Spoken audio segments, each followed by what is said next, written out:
Olá, hoje, segunda-feira, 25 de março, começamos a Semana Maior, a Semana Santa. Prepara o teu cafezinho e vamos juntos para mais um dia de Café com Lexio. Em nome do Pai, do Filho e do Espírito Santo. Amém. Senhor, fazei-me instrumento de vossa paz. Onde houver ódio, que eu leve o amor. Onde houver ofensa, que eu leve o perdão. Onde houver discórdia, que eu leve a união. Onde houver dúvida, que eu leve a fé. Onde houver erro, que eu leve a verdade. Onde houver desespero, que eu leve a esperança. Onde houver tristeza, que eu leve a alegria. Onde houver trevas, que eu leve a luz. Ó Mestre, fazei que eu procure mais consolar que ser consolado, compreender que ser compreendido, amar que ser amado. Pois é dando que se recebe, é perdoando que se é perdoado, e é morrendo que se vive para a vida eterna. Amém. Nossa Senhora do Perpétuo Socorro, rogai por nós. São José, providenciai e intercedei por nós. Continuamos unidos, em nome do Pai, do Filho e do Espírito Santo. Amém.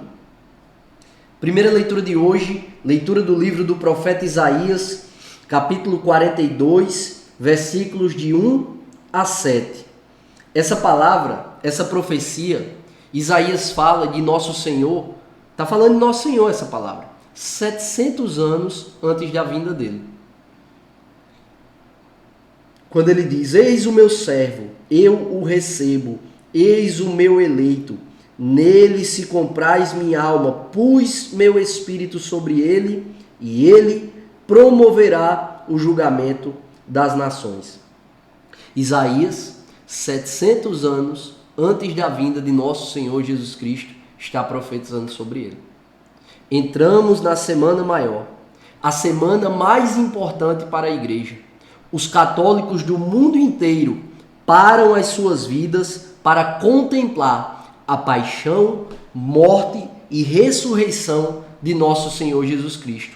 E o versículo 6, ele sintetiza a missão, o porquê da vinda de Jesus Cristo, da encarnação do Verbo. O porquê Jesus desce dos céus, esquece a sua condição divina e, apesar de ser Deus, se encarna, abraça a condição humana, precária, limitada, para viver a paixão, para morrer pelos meus e pelos seus pecados. E a razão disso, olha o versículo 6 o que diz: eu, o Senhor, te chamei para a justiça e te tomei pela mão. Eu te formei e te constituí como o centro de aliança do povo, luz das nações, para abrires os olhos dos cegos, tirar os cativos da prisão e livrar do cárcere os que vivem nas trevas.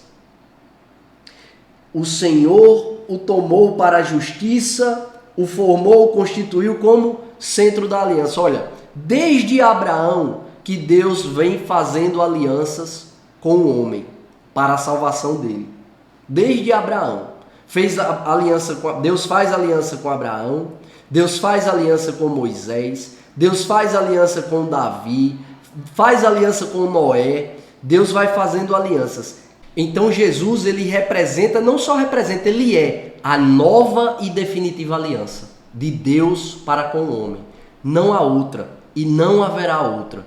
Jesus e aquilo que ele prega, vive e exorta a viver é a nova e definitiva aliança que Deus fez com o homem para salvar a mim e a você, para salvar a cada um de nós. O centro da aliança do povo, luz das nações. Quantas nações distantes de Israel foram permeadas, alcançadas pela força da palavra de Deus. Tanto é que estamos aqui, eu e você, porque um dia fomos alcançados por essa força, por essa onipotência, por essa onipresença, por essa onisciência que é a palavra de Deus, mais que isso, que é Jesus Cristo, nosso Senhor. Para quê? Para abrires os olhos dos cegos, não somente os cegos que sofrem de uma cegueira física, mas também os cegos que sofrem de uma cegueira espiritual. Quem? Eu e você, que sofremos uma cegueira espiritual por causa dos nossos pecados. Por vezes você tem vivido uma vida no pecado e nem sabe que está no pecado.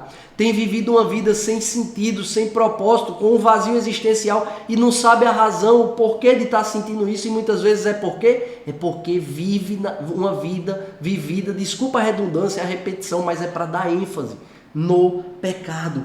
Tirar os cativos da prisão. Aí a gente pensa, poxa, são os prisioneiros dos cárceres, das prisões físicas, dos presídios. Muito mais. Tirar os cativos da prisão do pecado, tirar os cativos da escravidão, do cárcere dos que vivem nas trevas. O cárcere dos que vivem nas trevas não é quem vive no presídio A, B e C. O cárcere dos que vivem nas trevas é quem vive no pecado, é quem é escravo do pecado, é quem já sente na sua consciência e no coração: eu quero fazer o bem, mas eu não consigo. Por que não consegue? Porque possui o pecado, é viciado, possui um vício no pecado. Quer fazer o bem, mas faz o mal. Por causa do vício. E esta semana é a semana, é o ápice da fé naquele que vem para curar, para libertar-nos da maior e mais grave doença que nós podemos ter em vida, que é o nosso pecado. Concluo falando do versículo 5.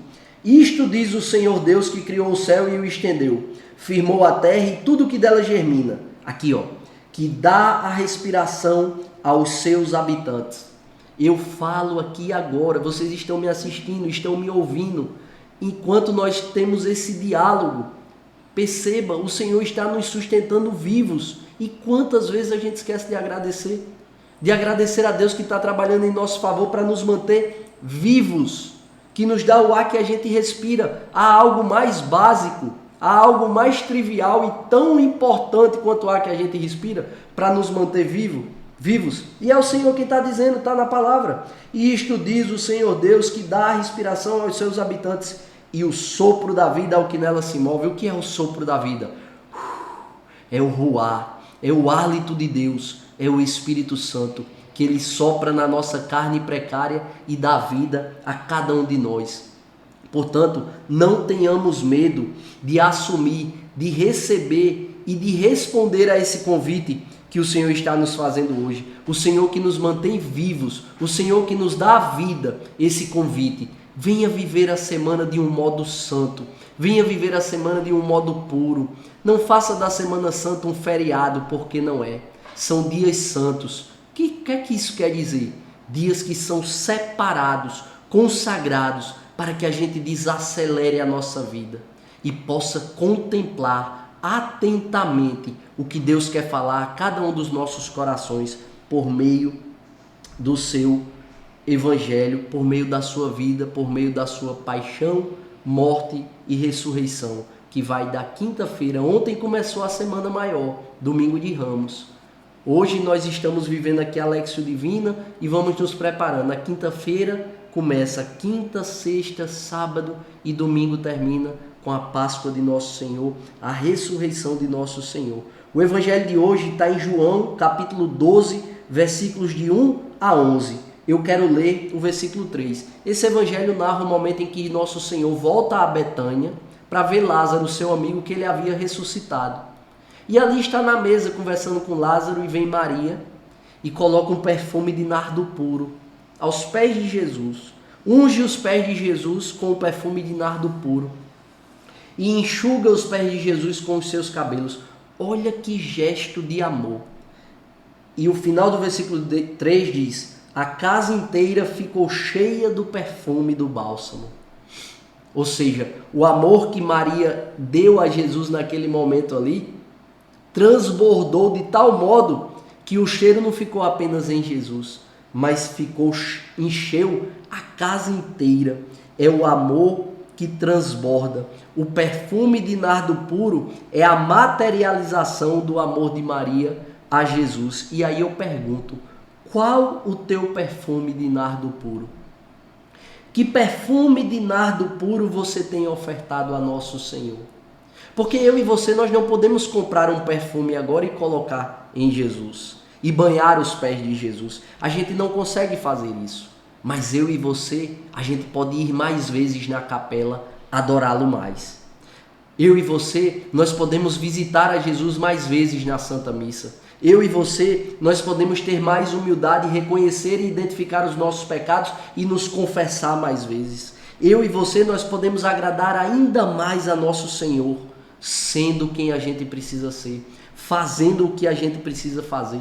Por exemplo, dizendo, quando a gente está dentro da nossa casa, fazendo um favor para quem a gente ama, na minha circunstância, trocando uma fralda, dando banho, botando para dormir, brincando, olhar para dentro e dizer, eu quero estar aqui, porque trocando a fralda da minha filha eu estou amando a Jesus, porque dando banho na minha filha eu estou amando a Jesus, porque botando a minha filha para dormir eu estou amando a Jesus, porque mesmo cansado, brincando sem pressa para terminar a brincadeira eu estou amando a Jesus, porque dividindo uma refeição na mesa com a minha esposa que me ama e que eu a amo, olhando no olho dela, dando a atenção que ela precisa, ouvindo aquilo que ela tem a dizer, eu estou amando a Jesus, porque lavando uma louça, passando um café, dando perdão para quem precisa do meu perdão, pedindo perdão para quem precisa ouvir o meu pedido de perdão, eu estou amando mais a Jesus. E quando eu falo de mim, eu estou falando de você. Dê atenção àqueles que Jesus confiou, porque é este mundo onde você pode materializar o teu amor a nosso Senhor. Por fim, no versículo 8, nosso Senhor ele coloca os pobres no lugar que lhes é devido. Porque a nossa comunidade vive para amar os pobres. A gente vive para isso. E é no pobre que a gente ama Jesus. Mas esse versículo 8 é importante a gente perceber, porque Jesus responde a Judas. Judas diz, por que ela não vendeu esse perfume e deu para os pobres? Ele queria o dinheiro, porque ele queria roubar. Porque quem cuidava da bolsa era Judas, que traiu Jesus. E ele, sabe o que é que ele fazia? Ele pegava e roubava o dinheiro. Então ele não estava preocupado com os pobres, ele estava preocupado com ele mesmo. Então, a nossa comunidade, Filhos da Misericórdia, ela existe, ela tem mais de 10 casas para cuidar daqueles que o mundo transpassou. O pobre, o irmão de rua, o doente, o idoso. Mas Jesus aqui faz uma importante observação. Pobres, sempre os tereis convosco. Enquanto a mim, nem sempre me tereis. Sabe por quê? Porque nós devemos amar nosso Senhor nos pobres. Mas nós não devemos colocar o pobre no lugar de Deus. Porque Deus não se resume aos pobres. Deus é muito mais que o pobre. E o versículo 9, do 9 ao 11, depois leia aí, já revela e traduz o ódio que o mundo tem de nosso Senhor. Porque o amor, ele vence a morte. Esse amor com A maiúsculo, esse amor que é pessoa, ele vence a morte. Mas nem todo mundo quer esse amor, que propõe viver para o outro e não viver para si. É esse o convite que o Senhor nos faz, a viver esse amor, que não busca poupar-se, ama até o fim, gasta-se até o fim para fazer durar esse amor, para dizer, eu te amo tanto que eu não quero que você se separe de mim, eu te amo tanto que quero viver eternamente ao teu lado. Estamos na Semana Maior, estamos na Semana Santa, abre o teu coração e viva todos os momentos que você pode viver da Semana Santa com o teu coração aberto, porque nosso Senhor quer muito falar a mim e a você. Que Deus nos abençoe e nos aprove a cada passo. Se vivo, vivo pela misericórdia do Senhor.